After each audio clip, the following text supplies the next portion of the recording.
Angel on my left shoulder, telling me, Phlip, don't get on that plane. Devil on my right shoulder, telling me, Phlip, get that money and get the fuck out. Internal tug of war, provide for my family in a manner that I had to learn to contribute to as a child, in a manner that I might have never imagined so easily attainable, or stay here in the United States and drive this bag around and watch these companies shovel out all of the magical coal they might so need. Pick your poison, Phlip.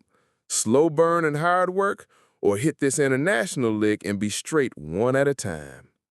Why am I even second-guessing myself? I knew I shouldn't be on this fucking plane. As opportunistic as I've been about trapping this cash over the past 6 months, I am at $1.5 million now with my under-the-table museum contracts.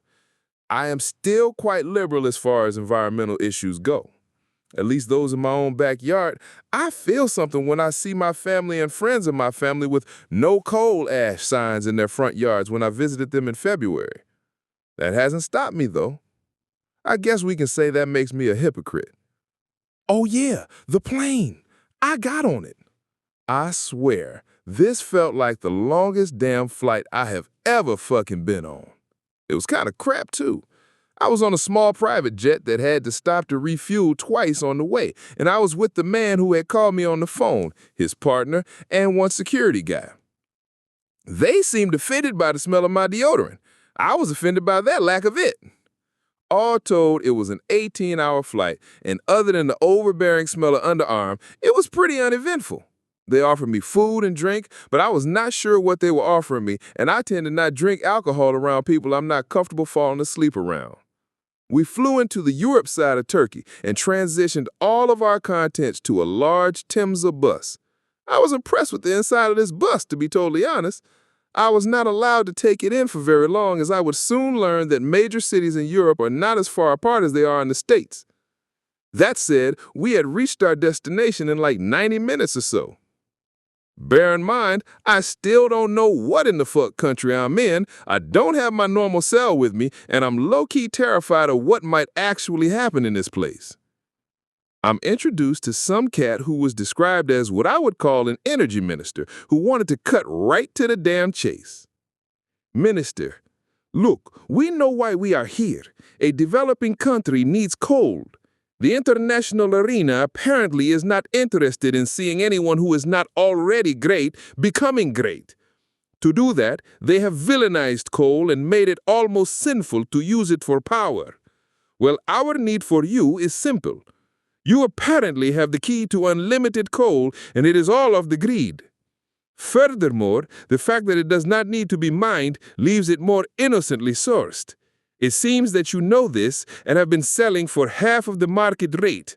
We would like to offer you what you ask, and we will gather all we can between now and time to get you home to your loved ones.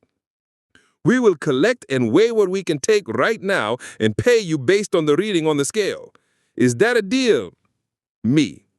Is pig pussy pork? I don't think he understood that, but he laughed and then all his goons laughed. We were taken to the main power plant for the country. Apparently, the coal they bring in for it is dumb-weighted to the top of a giant-ass silo for storage, waited to be moved out on a conveyor to the furnaces. We took this rickety elevator up to the top with the bag of coal. Once there, 2 large men asked me for the bag. I handed it over. They went to the edge, each grabbed a corner of it, and held it upside down into the opening. Naturally, coal flowed from it, but the bag never emptied. 3 of the other guys watching swore it was witchcraft and ran away as this happened. In shifts, more men came and held the bag until their shoulders were sore. I watched as the silo filled before one of my hosts asked, "You had a long trip. Surely you'd like something to eat and drink, perhaps a nap in one of the finest women our country can offer." "I'm hungry. I could go for something to drink, but remember that part about my woman murdering people? Keep your women over there, please," came my response.